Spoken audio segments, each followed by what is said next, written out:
Beredar di media sosial sebuah informasi mengenai ABK Indonesia yang bekerja di kapal Cina Longsing 629. Kini mereka dan 9 ABK lainnya berada di Busan dan dijadwalkan kembali ke Indonesia pada hari ini, Jumat 8 Mei 2020.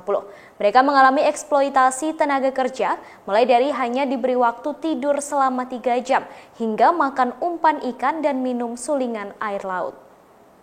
ABK asal Indonesia yang mengalami eksploitasi tenaga kerja tersebut adalah RV, BR, KR, MY, dan NA. Satu dari ABK Indonesia berinisial BR mengaku dirinya tidak mampu bekerja di atas kapal Cina tersebut.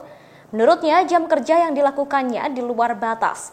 Ia bekerja selama 15 hingga 16 jam dalam sehari dan hanya diberi waktu istirahat selama 10 hingga 15 menit. Sementara itu, MY juga mengatakan hal yang serupa. Ia menyebut dalam sehari hanya mendapatkan tidur selama 3 jam.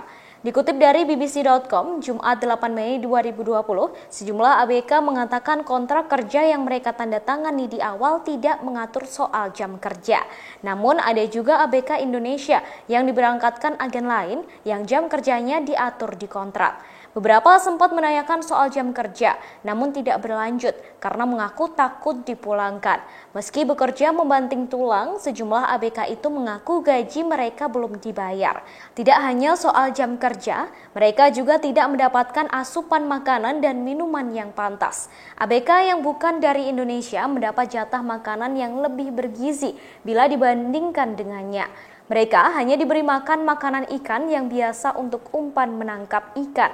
Sedangkan ABK asal Cina diberi makan yang enak-enak. Soal minuman, mereka minum air sulingan dari laut. Sedangkan ABK asal Cina diberi minum air mineral. Di dalam kapal penangkap ikan itu, awalnya ada 20 ABK WNI dan sekitar 6 orang ABK asal Cina. Pengalaman lain yang tak terlupakan olehnya adalah saat harus melepas 3 jenazah rekannya ke laut. Mereka berulang kali meminta ke kapten kapal untuk menyimpan jenazah teman mereka di ruangan pendingin agar bisa dimakamkan nanti setelah sampai di daratan. Namun upayanya sia-sia. Sang kapten menolak dengan alasan semua negara akan menolak jenazah tersebut. Setelah semua hal yang mereka alami, RV, BR, KR, MY, dan NA sepakat bahwa pemerintah Indonesia harus melakukan gugatan hukum kepada pemilik kapal asing. Hal tersebut dilakukan supaya kejadian yang sama tidak terulang pada warga Indonesia lainnya. Penanganan awak kapal yang saat ini masih berada di Busan, jadi ada 15 kan teman-teman, 14 plus 1 yang meninggal.